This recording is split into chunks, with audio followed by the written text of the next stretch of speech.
All right, what is up, everybody? Keith Jameson and Go Break Guy 231 across the DFS industry, and we made it. The World Cup is here. Really excited. Before I get into the first game, Qatar versus Ecuador, just want to do a couple PSA announcements for the site, for coverage, for the channel, all that stuff over the next few weeks of really just nonstop football. So super pumped. So first and foremost, for the previews, games are going to be coming quick and heavy. I do unfortunately not do this full time, have a job, have kids. So I'm going to do my best to get the content out at worst the night before. Make sure you subscribe to the pod feeds and to the channel. So hit that subscribe button so you get notifications on when the videos get released, because a lot of these locks are going to be really early in the morning. So again, I'm going to do my best to get them out, but no promises of it being 18 hours in advance. I'm going to do my best. You have my word on that, but we are not going to miss this late. Second announcement for coverage. If you want premium coverage of all the slates, showdowns, classics, all that good stuff, I'm going to do a quick share screen. Come over to the website, fsidfs.com. Tendril Storm and I will be doing every single slate. There's the World Cup special so hit the subscription tabs. World Cup, it's $40 for the entire event, every single slate. So make sure you jump on board. I promise it's worth it. Core plays, all the set takers, any lineup fluctuations, we will get it covered. Finally, one other announcement. A game that both Storm and I are passionate about is so rare. There is a special World Cup game going on, completely free. It's a salary cap, very much like DFS. You pick your players, you watch the games played out. There's thousands of dollars in prizes. We have a private league I'm going to have the link to in the description for you to join. Free FSI subscriptions are up for grabs for winner, second, third, I think through fifth. So make sure you join there. It's truly no cost to it. Good way to kind of see the game, sweat out the World Cup in a different way on top of your DFS. All right, sales done. Let's jump into game one. Going to share screen because I'm actually doing this from home at once. If you hear kids scream in the background, you'll see why I do so many in the car, because I can at least block out that noise. But Qatar hosting, we don't even go to that. I'm not going to go into any of that stuff. This is content about DFS. We're not going to bother with that stuff. But hosting Ecuador. Ecuador, slight favorite, plus 145. Qatar, plus 210. I'll just say this. There's a long history of the opening team starting out very, very well. I have no idea what the fan involvement will be like. But, I would just say I'm playing this not as Ecuador as like a favorite, as this is just a very, very score game. Let's start with Qatar, because I think that's the team that most of us do not know very, very little about. Really cool thing, if you want to get more logs and more data, go back to the Gold Cup from about a year and a half ago. I know, weird. Gold Cup in America. Qatar was invited to play in it. But Qatar's best DFS asset is Akram Afif, takes almost every single set piece. Qatar actually plays a pretty attractive brand of football for DFS style. So Afif is super, super active. Lots of set pieces. Plays as kind of like a number 10, fluctuating between a striker. Gets a lot of shots off as well. So I think he's very captainable. You're going to see on the slate as I go through the players. The plays tighten real quick. There's not like an overwhelming amount of guys that I necessarily want. Afif is definitely one, and maybe locking in those points for truly the highest score on the slate at captain makes a lot of sense, especially for optimal builds. The other big player for them, well, they have two.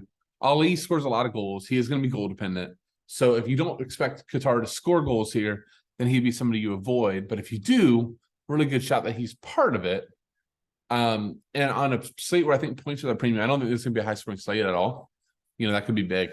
Al Haidos has been like kind of their like country legend for a while. He used to take set pieces. Afif took over all of them. He is their number 10. I believe he's on PKs. Don't hold me to that. I know I've seen him on some. I don't know if the last one was Ali or Afif.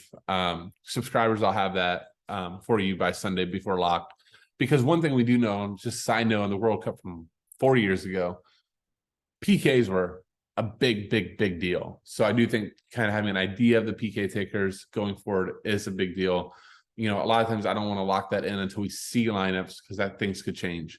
But Alhaidos, he's in like mid 7Ks. I think he's a really solid play, not like a must because he is now playing central for them, not necessarily having some sort of huge expectation of a ton of crosses.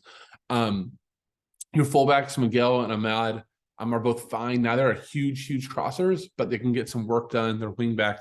They're cheapish, so I think that they're fine fills. The other guy I want to highlight is Hatem.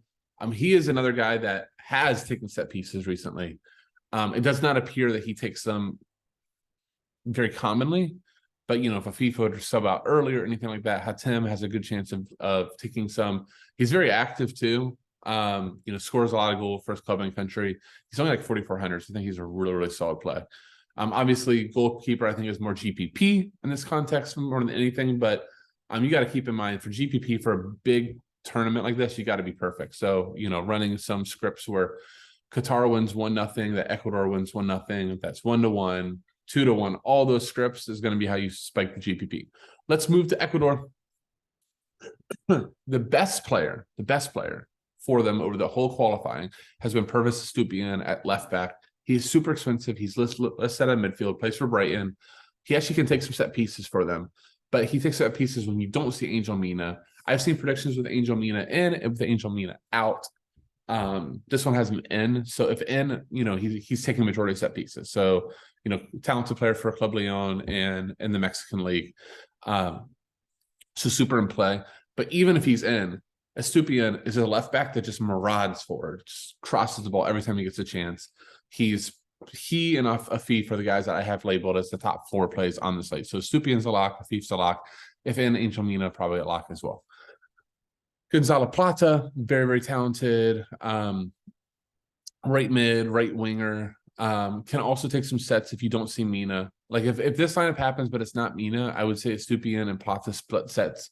Talented player. I believe he's in La Liga 2 right now. I think he's like mid to upper tier in price, but super talented. So I like him a lot. Enter Valencia is up there in terms of top goal scorers in the Turkish league right now.